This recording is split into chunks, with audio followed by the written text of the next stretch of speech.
The chain did not break so much as surrender. A single sharp crack of green-knuckled fists, and the iron links fell into the mud like dead snakes, and every prisoner on that wagon went silent except for one man who looked up through swollen eyes and said, quietly and with absolute sincerity, "Thank you." The road between Dunmere and the mining settlement of Ashpike Cut was not a road so much as a suggestion made by wagon wheels over many years of crossing the same stretch of hard-packed frontier earth. It wound through stands of pale birch and stands of darker pine, past boulders left behind by glaciers that no living creature remembered, through creek crossings that flooded in spring and turned to ice in winter. It was a road that reminded travelers, constantly and without apology, that this land did not belong to them, that it had been here long before them and intended to be here long after. The prison wagon that traveled it on that particular morning in late autumn was a heavy thing, iron-banded oak, bars bolted to a frame, a canvas roof that had seen better decades. 6 men rode inside it, chained at the wrist to a central bar that ran the length of the wagon's floor. 3 Imperial guards rode alongside on horses that looked bored with the whole arrangement. The driver was a squat man named Peller who chewed dried meat constantly and spoke to no one. Karga Thunderroar had been watching the wagon since before dawn. She had been following it since Dunmere, keeping to the tree line on the eastern side of the road, moving in the long, silent strides that her people had learned over centuries of hunting in dense forests. She was 26 years old and stood at nearly 6 feet, broad-shouldered in the way that Orc women from the hill clans were broad-shouldered, not merely strong but architecturally powerful, as though her body had been designed for a world that made greater demands than this one. Her skin was a deep olive green, almost the color of pine needles in deep shadow, and her hair was the color of black river stones, thick and braided loosely down one side of her neck. Her tusks were short and slightly curved, the lower pair. She had filed them herself at 17 when the clan elders said she ought to, and she had not thought about them much since. Her eyes were the color of amber held up to firelight, a deep gold brown that caught the morning light with unusual warmth. She wore a heavy traveler's coat of oiled canvas over layered wool, good boots, and a belt that carried a knife on one side and an empty water skin on the other. She carried no great weapon. She had not needed one in a long while. She was not following the wagon because of any of the 6 men inside it. She was following it because of the 7th man, the one they had shackled separately, away from the others, his wrist chained to the back frame of the wagon so that he half walked and half stumbled behind it in the mud. She had seen this arrangement when the wagon left Dunmere, and something about it had made her stop walking and stare. He was not like the others. The others sat inside, some of them angry, some of them resigned. This one walked alone in the cold mud behind the cage, and she could tell by the way his shoulders moved that he had been doing it for a long time. His name, she would later learn, was Robert Sheridan, and he was 28 years old, though the journey had made him look older. He was of middling height for a human man, lean in the way that honest outdoor work produced, with dark hair that had grown too long and a beard that had grown too full and eyes that were a quiet, particular shade of gray, the color of clouds before rain, neither threatening nor entirely calm. He had a cut above his left eye that had scabbed over improperly, and his boots had a hole in the left sole that had been leaking since they crossed the creek 2 miles back. He had been a freeholder, a small-scale farmer and trapper on a claim he had worked with his father until his father died 4 years ago, after which he had worked it alone.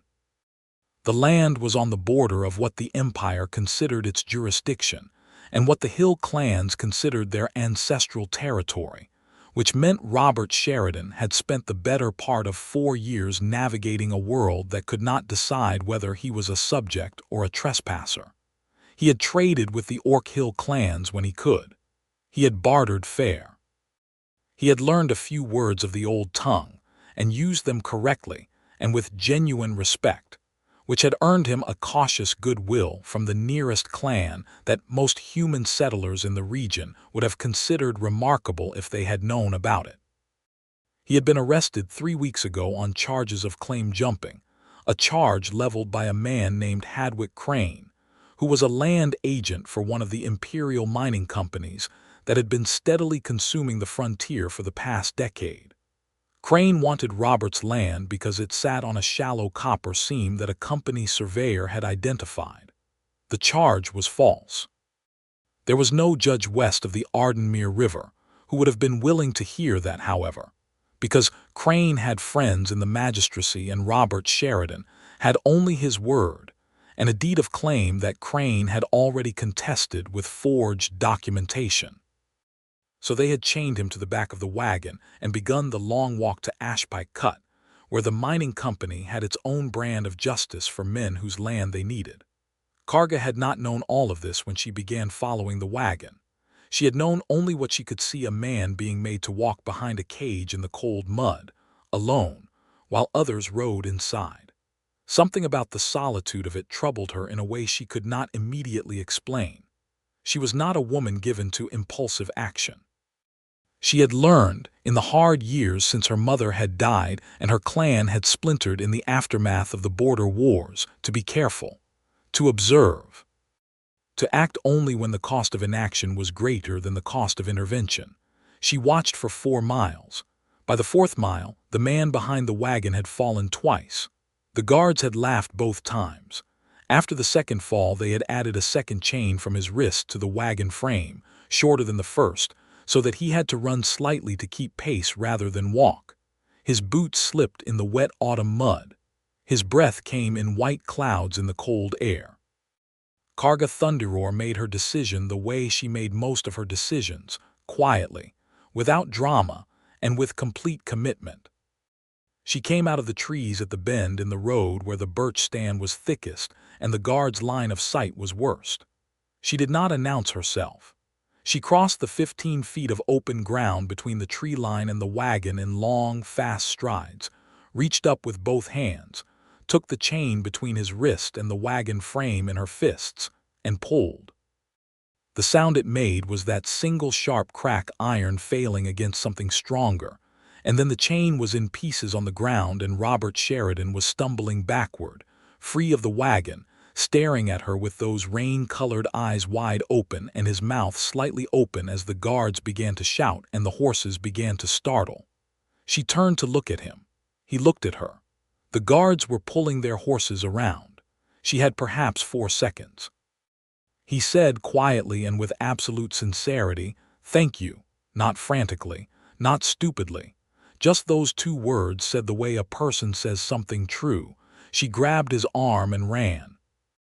They went into the birch trees at full speed, her leading and him following, crashing through underbrush and over roots, the sounds of the guards behind them growing and then beginning to fade as the trees closed in, and the terrain shifted from flat road edge to the rocky, uneven ground that the hill clans knew and mounted guards did not. She cut left, then right, then downhill toward a creek she had crossed earlier that morning, and they ran along the rocky creek bed for 50 yards where the water would take their footprints, and then she pulled him up the far bank and into a dense stand of pine and pressed them both down behind a fallen log that was nearly 4 feet high and thoroughly overgrown with moss. They lay still. She listened. The sounds of pursuit were distant now, moving in the wrong direction. The guards had gone straight where she had turned. She could hear the horses, angry and confused, and Peller the driver shouting something that carried no real weight. After a long moment she let out a slow breath. Beside her, Robert Sheridan was doing the same, measuring his breathing, consciously slowing it down, his eyes on the canopy above them rather than on her. His wrist, she noticed, was badly abraded from the chain, the skin raw and red beginning to swell. She watched him for a moment. He was not panicking. He was not staring at her with the particular expression she had learned to expect from human men in close proximity, that mixture of unease and performing not to be uneasy that she found exhausting. He was simply lying still and breathing and listening, the same things she was doing. They will sweep the road for another hour, she said quietly in the common tongue. And they will send back to Dunmere for more men. We have until tomorrow morning before it becomes complicated. He turned his head and looked at her properly for the first time. You speak well, he said, and there was genuine surprise in it, but not the kind that condescends, more the kind that a person produces when something exceeds an expectation they had not realized was lowering itself. I learned from a schoolteacher in Millhaven, she said. She was a good teacher. Why did you do that? He asked. The chain. She considered the question. I watched for 4 miles, she said. You fell twice, they laughed. He was quiet for a moment. That is a reason, he said. It is enough of one, she said. She looked at his wrist. You need that cleaned. I know, he said. Can you walk, far walk? Yes, he said, and she believed him, because the way he said it was the way a man says something he has assessed rather than promised. They waited another 20 minutes in the cold quiet of the pine grove, listening to the sounds of the pursuit moving steadily away from them. The light through the canopy was the pale gold of a late autumn morning, the kind of light that has warmth in its color if not in its temperature. A bird she did not recognize called twice from somewhere to the north. Robert Sheridan lay still beside her and did not speak unnecessarily, which she noticed and appreciated. When she judged it safe enough, she stood, and he stood beside her, and she looked at him, at the dirty coat and the worn boots and the scabbed cut above his eye and the abraded wrist, and made another assessment. Where were you going before they caught you? She asked. Home, he said. My claim, east of here on the Aldrin Creek. I know that land, she said. 2 days' walk through the hills. Something shifted in his expression. You know the Aldrin. My clan used those hills for summer grazing before the border edicts, she said, and she said it without bitterness, simply as fact. I know the paths, he nodded. Will you take me? I will pay what I can when I have it, which is not much right now. I do not need payment, she said, but I need somewhere to stay. The weather will turn in the next 3 days. I can feel it.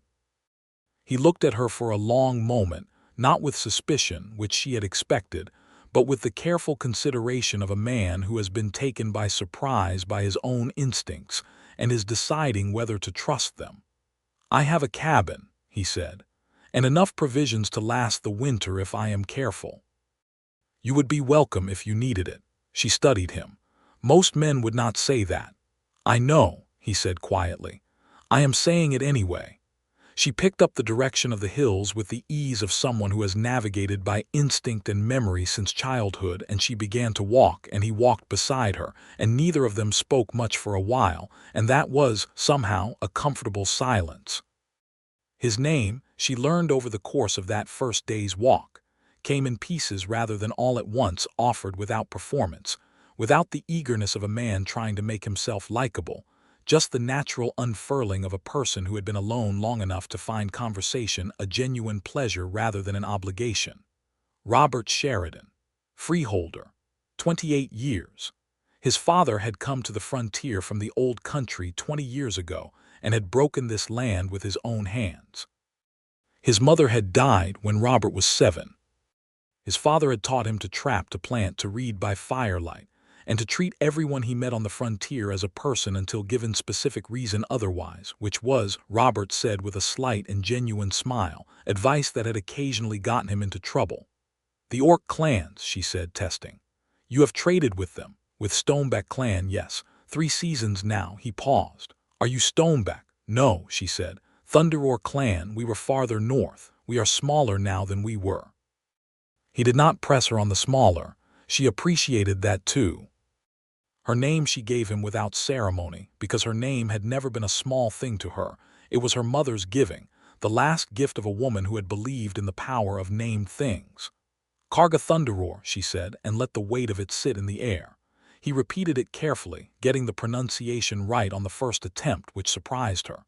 That is a name that sounds like what it is, he said. What does it sound like? She asked, genuinely curious about his interpretation. Like thunder that warns you, he said. Not punishment, warning. She walked for a moment without answering, because she did not have an immediate response to that, and she was not the kind of person to fill silence with noise. "That is a better description than I have ever given myself," she said finally. He smiled again.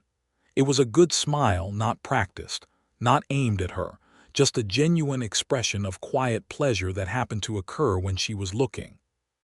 They made camp that first night in a rocky overhang she knew from childhood, a shallow cave in the hillside that blocked the wind and collected warmth better than a cleared space in the open.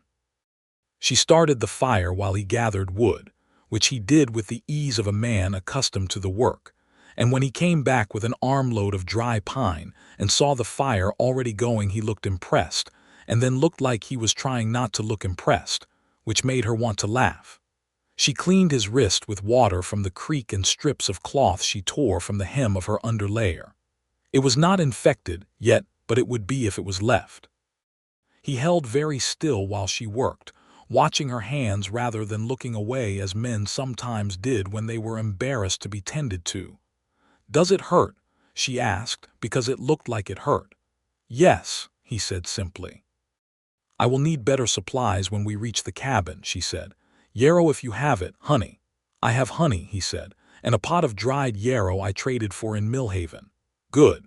She wrapped the wrist in the clean cloth and tied it off, and when she looked up he was watching her with an expression she did not entirely know how to read, something thoughtful and careful, something that was deciding something. "You did not have to help me," he said. "You took a real risk." "I take risks I choose," she said. "I chose that one." "Why?" he asked again, and this time the question was different, quieter, more genuine, less rhetorical. She looked at him across the small fire. The light caught the angles of his face and the tired lines around his eyes and the particular quality of his gray gaze, which was genuinely attentive in a way that she had not encountered often from anyone, let alone from a human man looking at an orc woman across a campfire on a cold night. "You were alone," she said, "and you were losing." He was quiet for a moment. "And that was enough." "I was alone once," she said, "and I was losing. Someone helped." She paused. "It matters more than people say it does."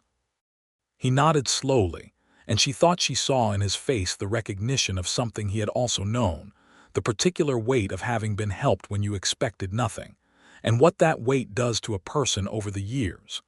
They ate a small meal of dried meat and hardtack from her pack.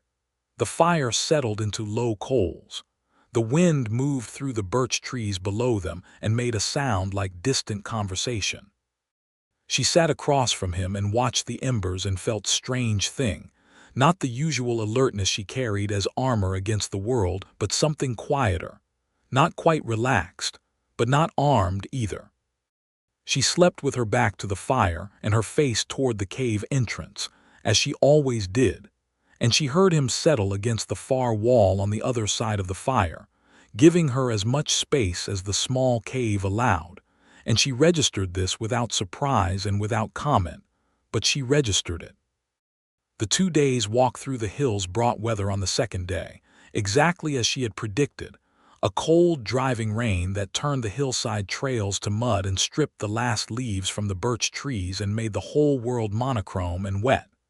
They walked through it without complaint, largely without speaking, saving breath for the work of movement. She set the pace. He matched it. She noticed that he studied the trail as they walked, memorizing turns and landmarks in the way of a man who expected to travel alone again someday and wanted to know the way. She showed him, on the second morning, a shortcut she knew, a ridge path between 2 hills that cut an hour off the journey.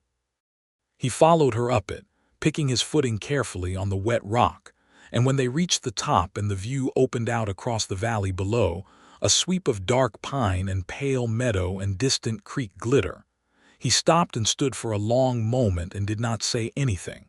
She stopped beside him. The rain had eased slightly and the light was doing something complicated through the cloud cover, making the valley below look like something out of an old story. "My father showed me that view once," he said eventually. "We came up a different path." "The south approach," she said, "longer, wetter." "Yes," he was quiet another moment. He said he understood why people would fight for it. "My people fought for it," she said, not accusing, just true. He looked at her. "I know," he said. That was a long time ago, and the ones who made those decisions were not my family, but I know. She held his gaze. Most human men say it was necessary. I do not, he said quietly. I think it was theft dressed in official language. She was quiet for a moment, taken off guard by the bluntness of it, not the bluntness of someone performing progressive politics for an audience, but the bluntness of someone who had simply thought about it and arrived at an honest conclusion. You are unusual, she said. My father was unusual, he said. I came by it honestly. They went down into the valley together, and by late afternoon the cabin came into view through the trees. A solid structure of notched pine logs, well built, with a stone chimney and a covered porch, and a small barn attached on the north side. A kitchen garden that had been put to bed for winter on the east. Woodpile under a lean-to. She assessed it quickly and without thinking, in the way she always assessed new spaces, exits, defensibility, signs of habitation or recent disturbance. It was solid. It was real. It had clearly been tended by someone who took pride in it without making it ornamental. He stood and looked at it for a moment with the expression of a man who has not been sure, for several weeks, whether he would see it again. His jaw moved once and then was still. Home, she said. Yes, he said. And then, quietly and more privately than the word usually is, yes. He was thinner than the cabin had been prepared for, which became apparent when they got inside, and she found that his provisions, while adequate, were those of a man who had been planning to overwinter alone. She did not say anything about this immediately. She went through the stores systematically while he got the fire going: dried beans, salt pork, smoked fish, root vegetables in a cold cellar that had kept well, a barrel of flour, a smaller barrel of cornmeal, dried apples, a crock of the honey he had mentioned, the pot of dried yarrow. Good enough. She could supplement with hunting and foraging if the winter was not too severe. She treated his wrist properly that evening with the yarrow and the honey, which together made a poultice that would draw out inflammation, and then she wrapped it again with better cloth and told him to keep it dry. You know medicine, he said. My mother did, she said. She was the healer in our clan. I learned everything she would teach me before she died. I'm sorry, he said. The two words sat quietly between them, containing no more and no less than what they meant. It was 6 years ago, she said. The fever that came through after the river flooding. The 70-year flood, he said. My father said it took 24 people in the valley. More than that in the hills, she said. They sat with the fire between them and the winter rain beginning outside, and she looked around the cabin, the neat shelves, the tools hung carefully on their proper hooks, the 2 chairs by the hearth that had clearly been made by hand and made with care, the small stack of books on a shelf near the window. She noticed the books because she had not expected them. You read, she said. When I can, he said. My father believed in it. She stood and looked at the titles. They were mixed: a farming almanac, a volume of natural history, a worn book of poetry, 2 novels she had not heard of, and, to her surprise, a small dictionary of the old Orc trading tongue. She turned and looked at him. He was watching the fire. The trading tongue dictionary, she said. He glanced over. Stoneback clan uses it when we trade. I wanted to do it properly. She set it back on the shelf. You use it correctly, she said. When you said the greeting this morning on the path. You noticed that. I notice everything, she said, and returned to her chair by the fire. That first week established a pattern that neither of them had planned or discussed. She rose early and went out to check what there was to check: the animal signs around the cabin, the weather, the state of the creek level. And when she came back, the fire was always freshly fed, and there was always water heating for tea. He cooked breakfast. She handled the outdoor morning assessments, and then they divided the day's necessary labor between them with the easy efficiency of people who had both spent years doing all of it alone, and recognized in each other someone who understood that the work was not optional. He was a good woodsman. Not as silent as she was, not as purely instinctive, but patient and observant and skilled with his hands in the way that self-sufficient frontier life produced. She watched him split logs one morning and noticed the particular quality of his concentration: total, private, not performing, and felt the strange sensation of recognizing someone. She had been alone for 2 years. Not the aloneness of a hermit or a person who had given up on connection, but the particular aloneness of someone whose clan had scattered, and whose closest relationships had been taken by time and geography and the hard mathematics of frontier life. She had not realized how much weight that aloneness had accumulated until she found herself in the cabin's warmth each evening, not desperately glad of company, but simply, quietly glad. He was gentle in a way that she found she needed to recalibrate to. Not passive, she could see the strength in him, physical and otherwise, but deliberate in his gentleness, the way a person is deliberate about something they have decided matters. He moved around her without crowding her. He asked rather than assumed. When she was silent, he did not fill the silence anxiously. And occasionally, when she said something he found amusing or true, that quiet, honest smile would appear, and it did something to the air around it. She was not in love with him. She was 26 years old, and she had learned to be careful with her own heart, which had been handed back to her damaged enough times that she kept it behind a careful wall now. She was aware of him, in the way she was aware of the fire and the wind and the sound of the creek, as a presence that had become part of the texture of her days. That was all she allowed herself in those first weeks. He did not press. He never pressed. The first snow came in the second week. A real snow, the kind that committed to the ground and stayed. She woke before dawn on the morning it arrived and lay still for a moment, listening to the changed quality of the silence outside, deeper, padded, the particular hush of a landscape that has turned white overnight. She pulled on her coat and boots and went out onto the porch and stood in the dark and looked at it. He came out behind her, already dressed, a cup of something hot in each hand. He handed one to her without asking if she wanted it. She took it. They stood together on the porch in the dark and watched the snow come down in soft, unhurried curtains through the pine trees. "First real snow of the year," he said quietly. "Yes," she said. "I always feel it differently," he said, "like the world is asking everyone to be a little quieter for a while." She looked at him sideways. He was watching the falling snow with the same quality of attention he brought to everything, full, genuine, without performance. The cup was warm against her palms. The snow fell without sound. "That is how my mother described it," she said. "She said the world was breathing out."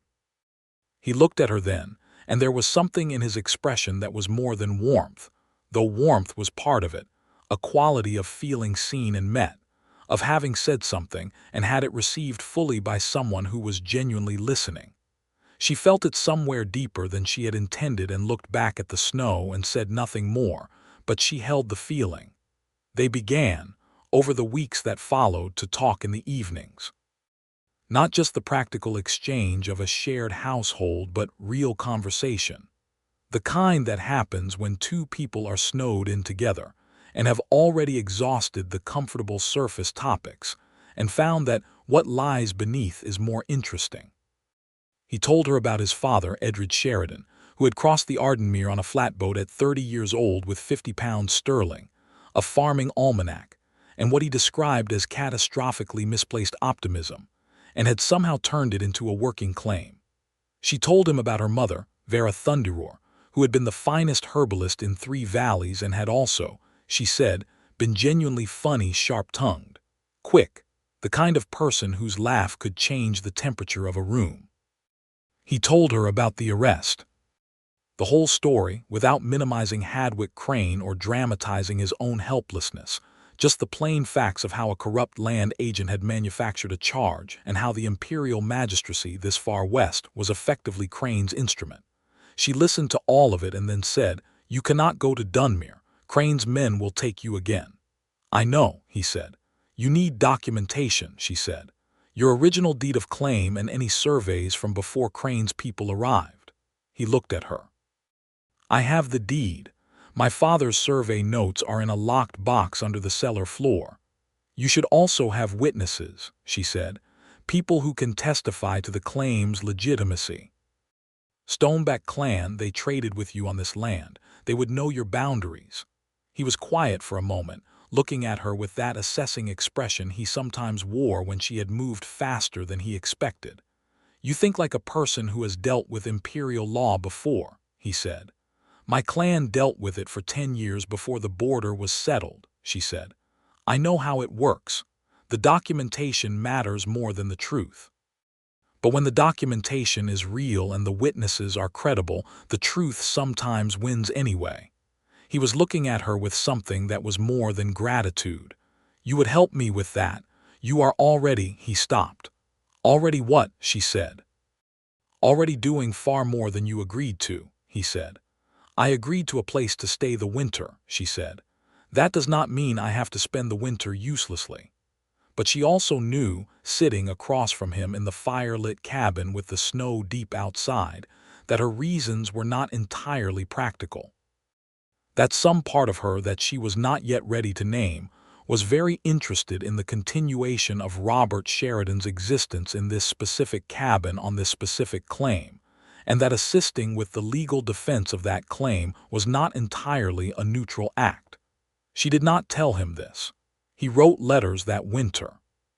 She helped compose them, which meant sitting beside him at the table with the lamp between them and the snow pressing against the windows, going over the wording together with the kind of close collaboration that requires two people to lean over the same piece of paper, and occasionally debate a phrase in voices low enough not to disturb the quiet of the room.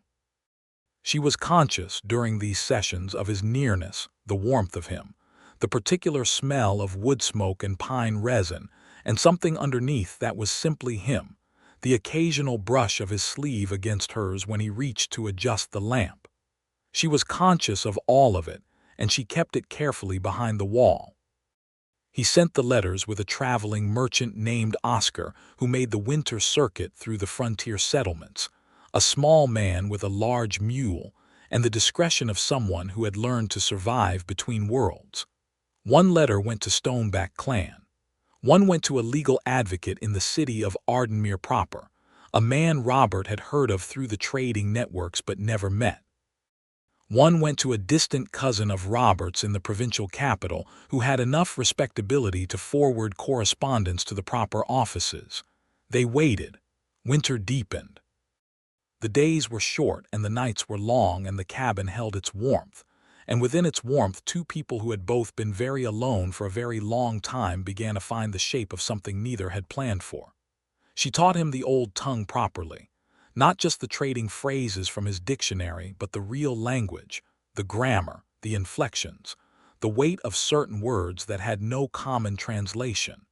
He was a good student, which she had suspected. He approached it the way he approached everything else, with patience, attention, and a complete absence of self-consciousness about making mistakes.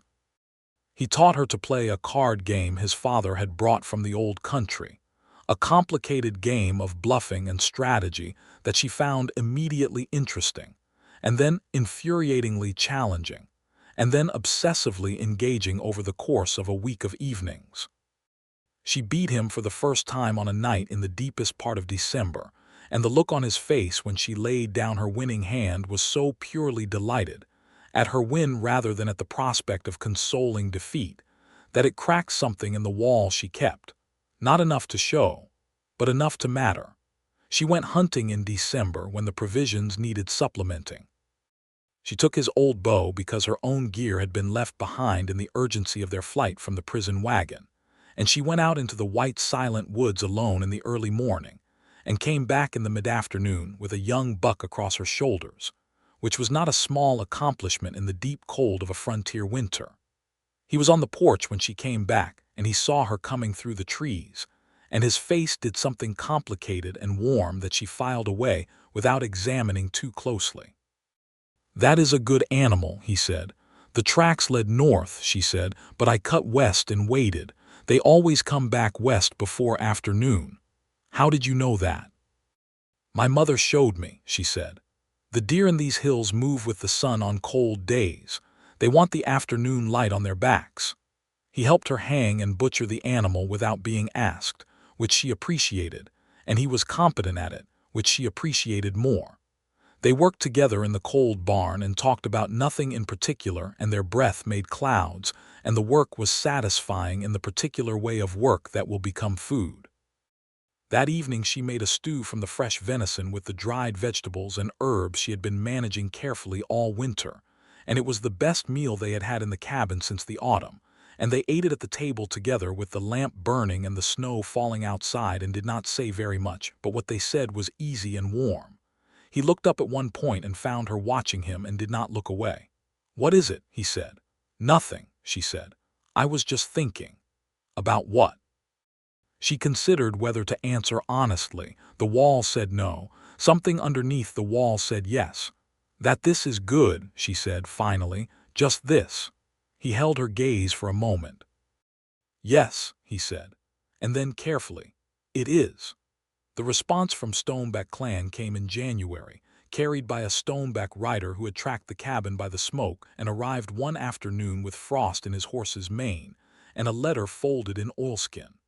The clan elder, a woman named Brack Stoneback, had agreed to provide a signed testimonial of Robert Sheridan's legitimate occupation of the land and his fair dealing in all trade.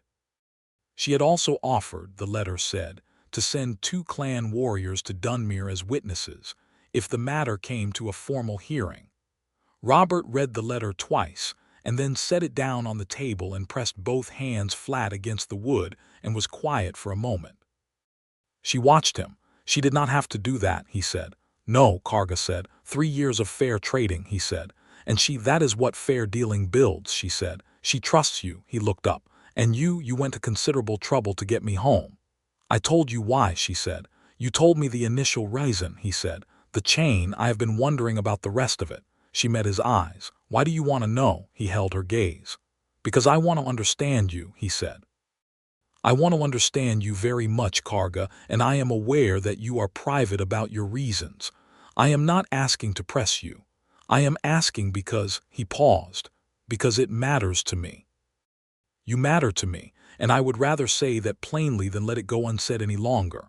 The wall held, but something on its other side was pressing against it with genuine weight.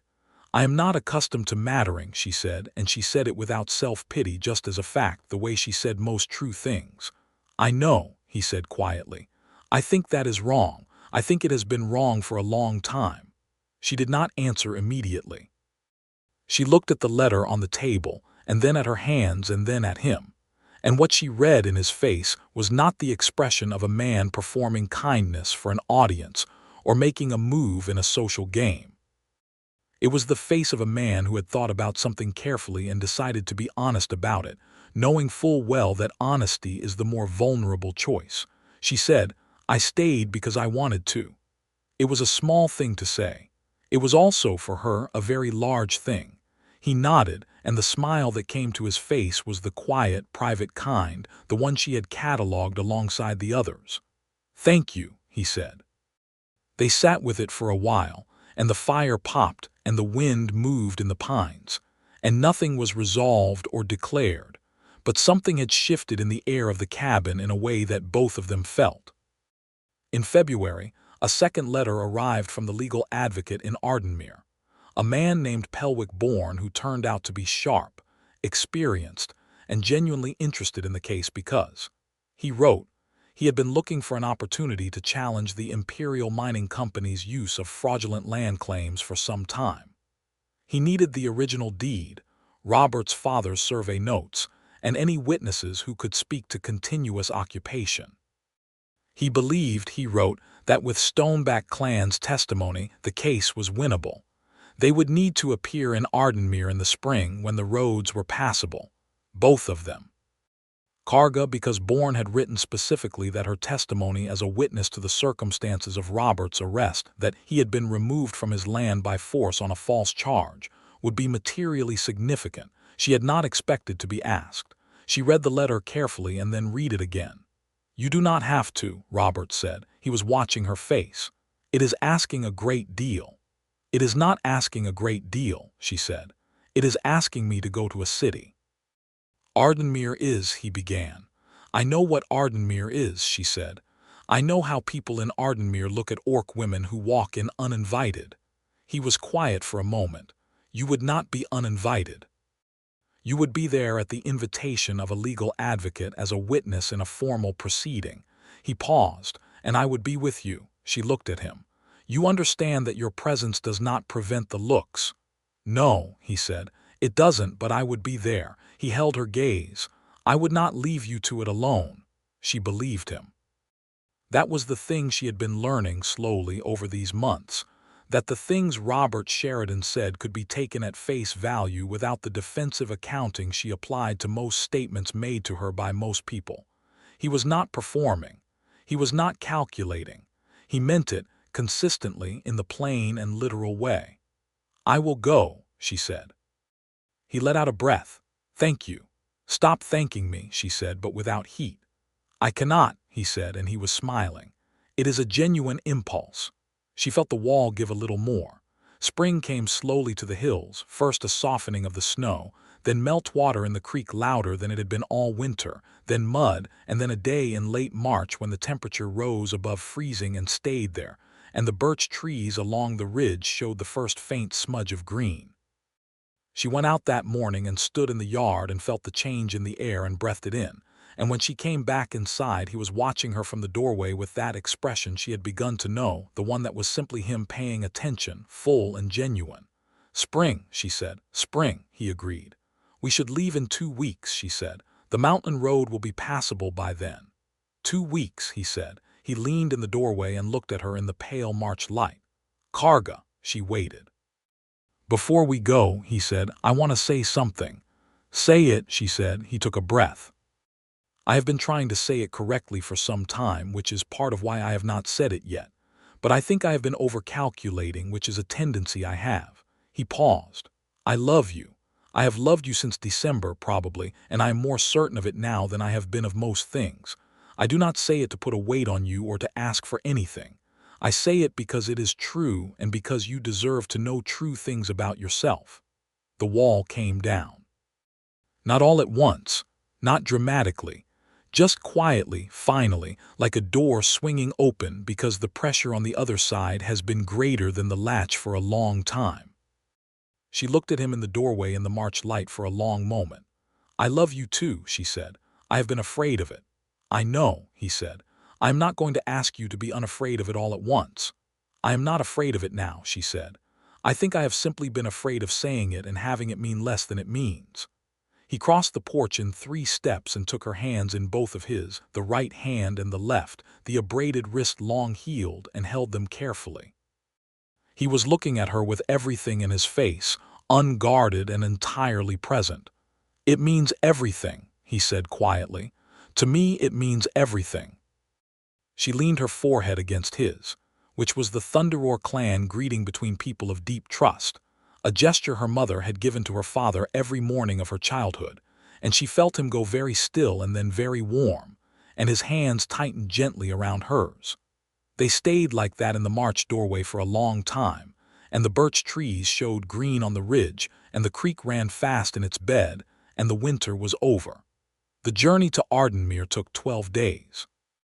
They traveled with Oscar the merchant, who was making his spring circuit in the opposite direction, and welcomed the company and the additional security of Karga's presence, which was, he said with perfect honest practicality, a genuine deterrent to anyone considering the road for less legitimate purposes. She accepted this assessment without offense because it was accurate. Ardenmere was the largest city either of them had been in recently. Robert had last been there 2 years ago on supply business. Karga had been once as a teenager with her mother. It was a city of stone and timber, built on both banks of the Ardenmere River where it widened into a navigable stretch, bridged at 3 points, full of the particular noise of commerce and ambition, and the 10,000 small collisions of people who had not enough space and too many opinions. It smelled of the river and coal smoke and baking bread and animal dung, and something metallic that she eventually identified as a large foundry on the eastern bank. The looks began at the city gate. She had expected them, and they came as expected: the pauses, the assessments, the subtle repositioning of bodies that human people sometimes performed when an orc woman moved through a space they considered theirs. One guard at the gate put his hand toward his weapon and then removed it when she did not slow her stride or show acknowledgement. Robert, walking beside her, noticed it too, his jaw set. "Let it go," she said low. "I know," he said, but his jaw stayed set. Pelwick Bourne turned out to be a small, brisk man of about 50 with ink-stained fingers and a methodical intelligence that expressed itself as a constant slight frown, as though the world were a document he was currently proofreading. He met them at his office on the second morning after their arrival, reviewed the deed and the survey notes and the Stoneback clan letter with intense focus, and then spent 2 hours asking both of them careful questions, taking notes in a small, dense hand. He was matter-of-fact with Karga, neither patronizing nor overcompensating, simply professional, which she found refreshing enough that she extended him more trust than she usually gave strangers. "Testimonial from Stoneback clan is excellent," he said, "and your account of the arrest circumstances," he looked at Karga, "will be important. The key point is that Sheridan was removed from the property by Imperial guards acting on a contested charge before any formal hearing had been conducted, which is a procedural violation under Imperial frontier law regardless of the ultimate merits of Crane's claim." "Can you win?" Robert asked. Bourne considered the question with the care it deserved. "I believe so," he said. "Crane has influence, but influence meets its limits when the documentation is this clean and the opposing witnesses are this credible. I will not make promises, but I believe so." The hearing was scheduled for 2 weeks hence. Those 2 weeks in Ardenmere were a different kind of education. She navigated the city with the alertness she always carried, but without the fear that she suspected many Orc visitors brought with them. She had been through too much and learned too many hard things to be frightened of looks and whispers from strangers who did not know her. What she had not anticipated was how much easier it was to navigate with someone beside her. Robert was there, consistently, unwaveringly, without making a performance of it. When a merchant in a market stall declined to address her directly and spoke all his responses to Robert, Robert redirected each question back to her, calmly, without escalation. When a woman in the inn's common room made a comment to her companion that was not quite loud enough to require formal acknowledgement but not quite quiet enough to be a private remark, Robert heard it too and set down his cup with the quiet, deliberate steadiness of a man choosing his response very carefully, and said nothing, and turned back to Karga as though the woman did not exist. These were small things. They were also not small things. One evening, sitting in the inn with a fire going and the city sounds outside, she said, "It is tiring." "I know," he said. "I'm sorry. You do not need to be sorry for other people's behavior." "I know," he said again, "but I am anyway for the world not being better." She looked at him. "Does it frustrate you?" she asked. "Navigating it with me." He met her eyes. "It frustrates me that it needs navigating," he said. "Having you beside me is the opposite of frustrating." She reached across the table and put her hand over his, and he turned his hand over and held hers, and they sat like that while the fire burned and the city made its noise outside. The hearing took place in the Provincial Records Hall, a stone building that smelled of old paper and authority. Hadwick Crane was there with a solicitor and 2 associates who all had the smooth, expensive look of men who had never needed to be worried about outcomes. Crane himself was a heavy man in his mid-40s with small eyes and the particular confidence of someone who had been successful at manipulating systems for long enough to have forgotten that systems could be manipulated against him. He looked at Karga once, when she entered with Robert and Bourne, and the look was dismissive in a very specific way. He had assessed her as irrelevant to the proceedings and turned away. It was, as it turned out, the mistake that cost him the case. Bourne built the argument methodically and without drama, which was precisely the right approach for the particular adjudicator they had drawn, a woman named Magistrate Ellery, who had the demeanor of someone who had heard every variety of frontier land dispute and had strong opinions about procedural propriety. Bourne established the deed's legitimacy, introduced the survey notes, presented the Stoneback clan testimonial, and then called Karga as his final witness. She sat in the witness chair and answered every question Bourne asked her in a clear, direct voice, without elaboration and without evasion. The circumstances of the arrest, what she had observed, the chain, the subsequent journey, the documentation she had personally confirmed was in the cabin. She had a clear memory and she trusted it, and she presented it that way. When Crane's solicitor cross-examined her, he made several attempts to establish that she was biased in Robert's favor, that she was personally involved with the claimant, that her testimony was therefore interested rather than neutral. She answered each attempt with the same directness. Yes, she said, she was personally involved with Robert Sheridan. Yes, she cared about the outcome. And yes, she said, the events she had described happened exactly as she had described them, because they had happened exactly as she had described them, and her personal feelings did not change what she had seen. Magistrate Ellery made a note. Crane's solicitor moved on. In the end, it took Ellery less than an hour to rule. The forged documentation Crane had submitted was flagged by Bourne's examination and identified as inconsistent with the original survey records. The procedural violation of removing a claimant from contested property before a formal hearing had been conducted was found to be exactly what Bourne said it was. The deed and Stoneback clan's testimonial together established Robert Sheridan's claim with a credibility that Crane's manufactured evidence could not overcome. The claim stood. Crane's challenge was dismissed.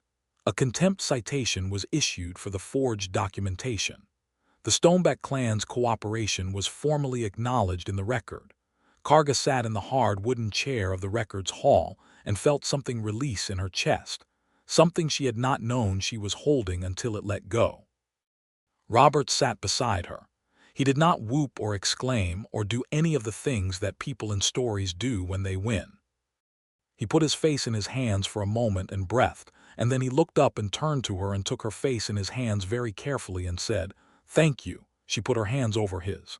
"Stop thanking me," she said, and she was crying slightly, which she had not anticipated, and she did not do anything to stop it.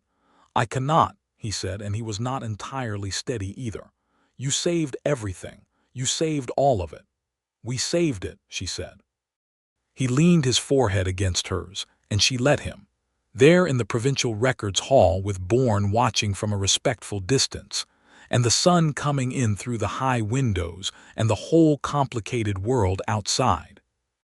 They started home 3 days later, after Bourne had completed the necessary filings, and the Stoneback clan riders who had come for the hearing had begun their return journey north with a letter of formal thanks and a promise of continued trade.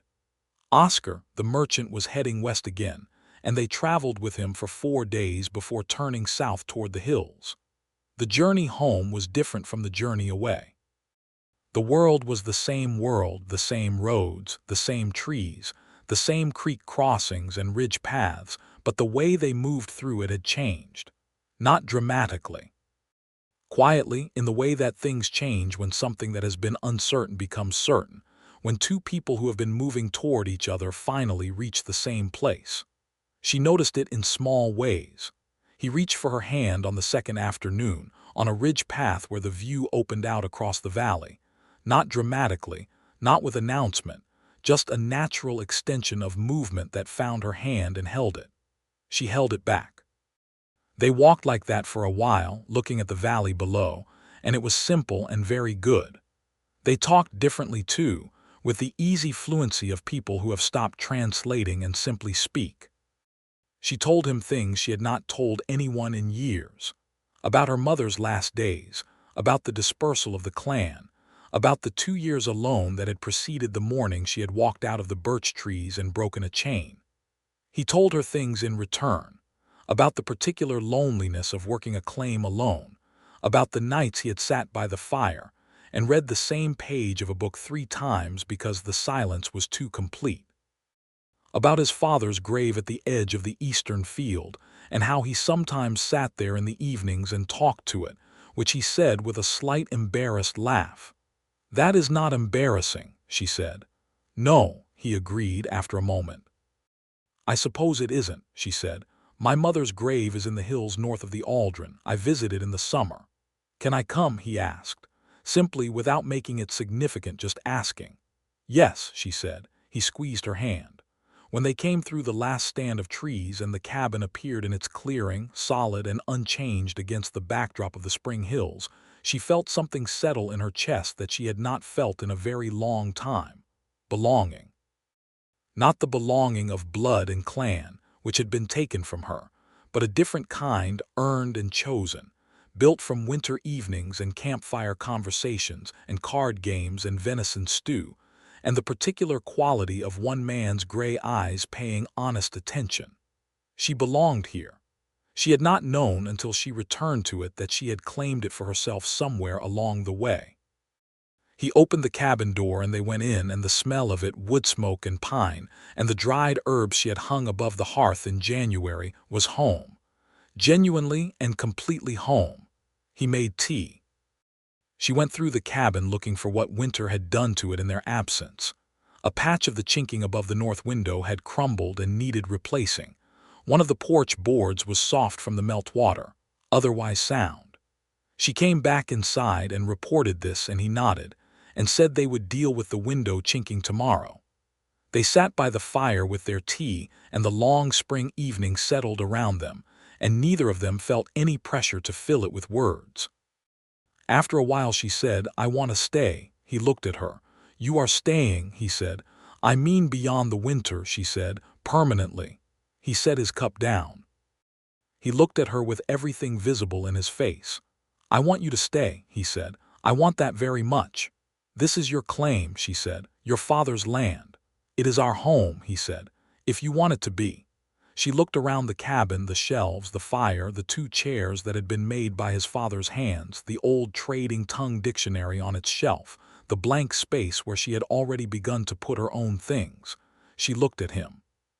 She looked at his hands around the cup and his gray eyes and the beard that had been trimmed properly since they arrived back in civilization, and the particular way he held himself, without armor, without performance, just Robert Sheridan, present and true. "I want it to be," she said. The summer passed in the deep, laborious pleasure of frontier work.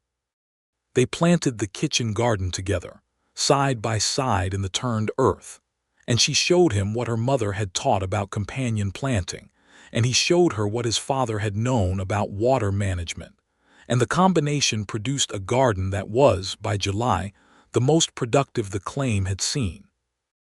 They mended fences and extended the barn and replaced the soft porch board and rechinked the north wall, and all of it was the kind of work that would have been exhausting done alone, and was somehow, done together, simply satisfying. She visited her mother's grave in June, as she had promised herself, and Robert came with her as he had asked. He stood quietly behind her while she said the things she said to that grave every year. Her mother's name, a summary of the year's events, the truth of how she was feeling, which this year was very different from the last. She said it in the old tongue, quietly, and he stood behind her in the summer hillside and was simply there, which was exactly right. On the walk back she took his hand without preamble, and he held it all the way down the hill. She began, that summer, to have some small contact with the nearest Stoneback clan families. Not formal, she was Thunderroar, and the clan lines were still meaningful even when the clans themselves were scattered, but the kind of gradual proximity that happens when people share landscape. She helped Stoneback healers with a difficult birth in late July, because she was there and capable, and the regular healer was 2 days' ride away. After that there was more contact, and word got around among the human settlers too, in the way that word gets around in frontier communities where everyone knows everyone's business within a 20-mile radius. The story of the land claim, a Stoneback testimonial, a woman who had broken a chain and then walked a man home and helped him save his claim, moved through the settlement networks with the speed of anything remarkable. Some people told it one way, some told it another. Most versions contained truth of some kind. The settler nearest to their claim, a woman named Agnes Holroyd, who ran a successful small farm with her husband and 3 sons a day's ride east, arrived one afternoon in August with a covered basket and a direct manner that Karga immediately respected. She set the basket on the porch table, said she had heard a great deal and wanted to form her own opinion, and could she have tea? She could. They had tea on the porch, all three of them, with the August sun making long shadows across the yard, and Agnes Hallreid asked questions with the frank curiosity of someone who had decided that life was too short for indirection. And by the end of it she had apparently formed her opinion, because she stood up and shook Karga's hand and told Robert that he had more sense than she had credited him with, and went home. The basket contained a honey cake and a wedge of good hard cheese. She came back 3 weeks later with her eldest son, who was 20 and painfully shy, because she had decided that learning to do business with the Stoneback clan was important, and she wanted her son to start learning the old trading tongue, and she had heard that Karga was a good teacher. She had heard correctly. Teaching suited her. The boy improved quickly.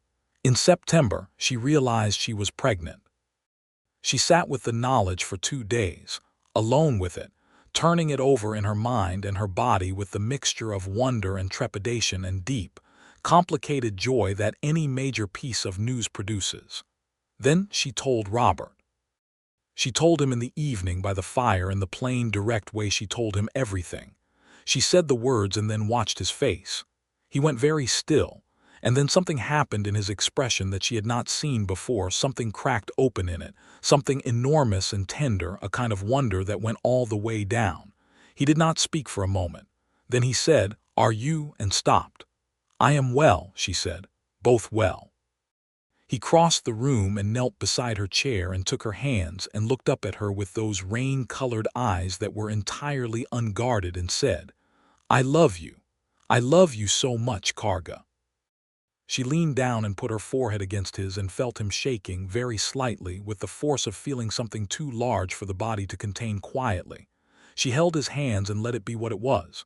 "Are you frightened?" he asked. "Yes," she said honestly, "a little." "Me too," he said, "a great deal actually." "That is honest," she said. "I promised you honesty," he said. He pulled back slightly to look at her, still holding her hands. "Karga, will you marry me?" She looked at him. "You are asking very formally for a man who is kneeling on a cabin floor," she said. "I am kneeling very formally," he said, and the wobble in his voice was partly emotion and partly laughter.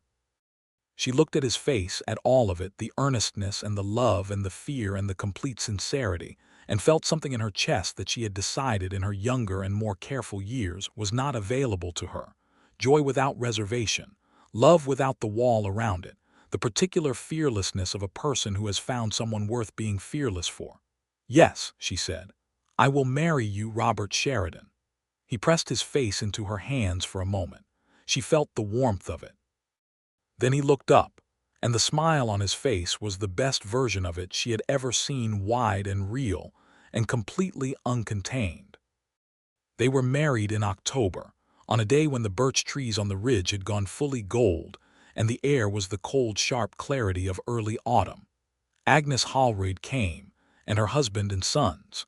The Stoneback clan sent 4 people, including Elder Brack herself, who arrived with a formal clan gift of woven wool in the Stoneback pattern.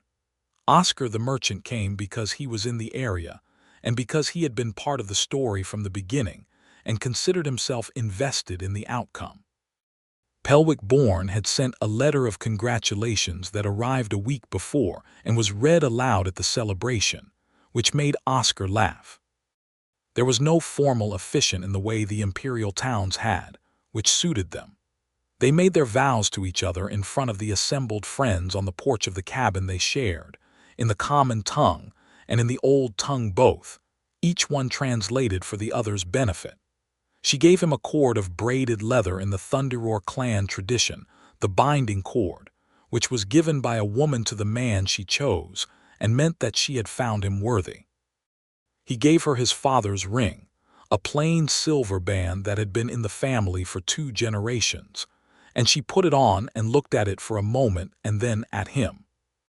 Elder Brack said something in the old tongue, a formal blessing that Karga translated later for Robert. "May your fire burn through the long cold. May your store last the hard season. May your children know the names of their grandparents and the paths between the hills. The sun was low and golden on the ridge. The birch trees blazed. They ate and drank, and there was more noise and warmth in that cabin clearing than it had probably ever held. And Karga Thunderroar stood at the center of it with her husband beside her and felt, simply and wholly, that this was right. Their son was born in the spring, in the same week that the birch trees showed green. He came into the world in the early morning hours in the cabin, with Agnes Holroyd's practical help and Robert's panicked but steady presence. He was born healthy and loud, with a dusting of dark hair and the faintest beginning of the lower tusk points that Karga's people carried, and his eyes, when they opened, were a gray-gold color that neither of them had expected and both of them immediately loved. They named him Edvar. Edvar Thunderroar Sheridan, his father's name rebuilt, and his mother's name carried with it. The two lines wound together like the cord she had given at their wedding. He was a remarkable child in the particular way of children born at the intersection of two worlds, interested in everything, adaptable in the way of people who never had just one language for anything, fearless in the way of children who have always been loved without condition. He grew up knowing the old tongue and the common tongue with equal ease. He knew the hill paths his mother's mother had taught and the field margins his grandfather had cleared. He knew how to read, because both his parents could, and how to tend a fire, and how to identify 20 varieties of medicinal herb by smell. He was 3 when Karga became pregnant again, and 4 when his sister was born, a girl they named Vara, for Karga's mother, who had the green-gold skin her brothers carried in a lighter shade, and from her first weeks showed the particular decisive quality that her namesake had apparently also possessed. She was loud and opinionated and funny, all 3, from the very beginning. The 2 children grew up in a cabin that held books and herb bundles, and hunting tools and letters from the city and visiting neighbors of both kinds, human and orc, and a pair of parents who were, demonstrably and consistently, deeply in love with each other in the particular way of people who chose each other on purpose after the world had tried to make the choice impossible. The settlement around the Aldrin Creek changed in the years that followed. More families came, some human, some of the scattered orc clans finding their way back to old territories, some of the mixed households that the frontier had always quietly produced, and the empire had never quite been able to legislate out of existence. The Stoneback clan's formal relationship with the Sheridan claim became a model of sorts, something that other settler families began to reference when they negotiated with clan territories. It was not policy. It was precedent, which is often more durable. Karga became, over those years, a person the settlement relied on. Not in any formal or appointed sense. She would have declined that probably, with the particular dryness she brought to institutional authority. But in the real way. The way that people who need a healer find her, and people who need a problem thought through find her, and children who need to learn the old trading tongue or the proper way to treat an infected wound, or the best path through the winter hills come to her. She built, slowly and without announcing it, exactly what she had not known she was building, a center of something. A place where the two worlds the frontier had thrown together found a person who could speak both of them. Robert ran the claim with the same patient dedication his father had brought to it and added to it steadily. A second field, an expanded barn, a genuine smokehouse that several neighboring farms used seasonally in exchange for other goods. He kept trading with the Stoneback clan and extended those relationships to 2 other clans that Karga introduced him to. He learned the old tongue well enough that he no longer needed the dictionary for conversations, though he kept the dictionary on the shelf because he liked it. He was a good father. She had expected this but was still moved by it, by the particular quality of his attention when he was with the children, the way he got on the floor with them, and the way he sat and listened to them with the same full, genuine attention he had always given everything. Edvar adored him. Vara, who adored no one without deliberate decision, had decided at the age of 2 that her father was her favorite person, and defended this position vigorously. There were still the looks when they went to the larger towns, the repositioning of bodies, the comments not quite quiet enough to be entirely private. These things did not vanish from the world in the years of their life together. She had never expected them to. What changed was the weight she gave them. She had a life that was fuller and more rooted than anything she had been able to imagine in the 2 years she had spent alone on the frontier, and the narrowness of people who had never been asked to think carefully about anything could not touch that. Robert still set his jaw when it happened. He would probably always set his jaw. She had stopped trying to tell him not to, because it was one of the things she loved about him, the particular way his sense of justice expressed itself as a quiet physical stubbornness that he could not entirely suppress. On an evening in the autumn of their 8th year together, she sat on the porch in the late light with her children asleep inside and her husband beside her in the chair he had made to replace his father's original, and the birch trees were gold on the ridge again, and the creek was audible in the stillness, and the world was the particular kind of quiet that only October evenings manage. He had his hand over hers on the armrest between the chairs. He had been doing that longer than she could accurately account for any more, reaching for her hand the way people reach for things that have simply become part of the shape of their days. She said, "Do you remember the chain?" "Every day," he said, without hesitation. "Why do you remember it every day?" He thought about it, which she appreciated. He did not give her the easy first answer, but went looking for the true one. "Because it was the beginning," he said. "And because every morning I wake up here I am aware that it could have gone differently, that it came very close to not happening." "But it happened," she said. "It happened," he agreed. He looked at their joined hands. "Broke the chain." "You said thank you," she said. He glanced at her, and there it was, the quiet, private smile, the one she had been cataloging since that first campfire in the overhang, the one she had by now seen 10,000 times in 10,000 variations, and that still did the same thing to the air around it. "It was the right thing to do," he said. "2 words," she said. "That is all it was, 2 words." "You showed me that 2 words could be enough," he said. "That was new information." She laughed. Not the careful sound she had used to produce, the measured laugh that did not take up too much space, but the real one, the one he had spent the first year of their acquaintance patiently and unconsciously earning, and that she had given freely ever since. He brought her hand up and pressed his lips to her knuckles slowly, with the deliberate tenderness of a man who is holding something he knows the value of. The evening deepened around them. The birch trees lost their last gold. The first stars appeared above the ridge, and then more and more, until the sky above the Aldrin Hills was full of them, the deep and unhurried number of stars that only appear when you are far enough from any city to see what the sky actually contains. She thought about her mother's grave in the northern hills, and about her mother's hands teaching her which herb was which by touch in the dark, and about the 2 years of hard solitude that had preceded the morning she had walked out of the trees and broken a chain, and about a man's gray eyes looking up at her through the mud and the cold and saying 2 sincere words. She thought about a long winter in a cabin and a card game and a dictionary on a shelf. She thought about a hearing room in a city and her own voice saying plainly what she had seen. She thought about a golden cord at a wedding and a child's first cry in the early morning and a daughter who was loud and decided and funny from the very beginning. She thought about all of it as the stars came out, and she held the hand of the man beside her, and she understood, with the fullness of someone who has traveled the whole distance between despair and this, what it means to have found the exact right place in the world.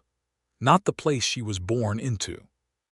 The place she had been made for and had found by following the strange particular logic of her own honest heart. She said quietly to the stars and to him and to no one and everyone, "This is enough." He understood what she meant. She knew he did. He was the person in the world most capable of understanding what she meant. "More than enough," he said. The fire inside the cabin was burning low, visible through the window in its warm orange glow. The children were asleep. The creek ran on in the darkness. The stars went all the way to the edges of the sky. They sat on the porch of the cabin they had built together, in the land they had fought for and kept, under the sky that belonged to no one and covered everyone.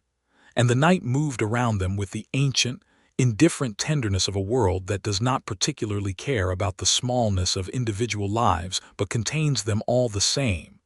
And they were warm and together and at home, and there was nothing left to resolve, and nothing left to fear, and nothing left to wait for. Everything had already arrived.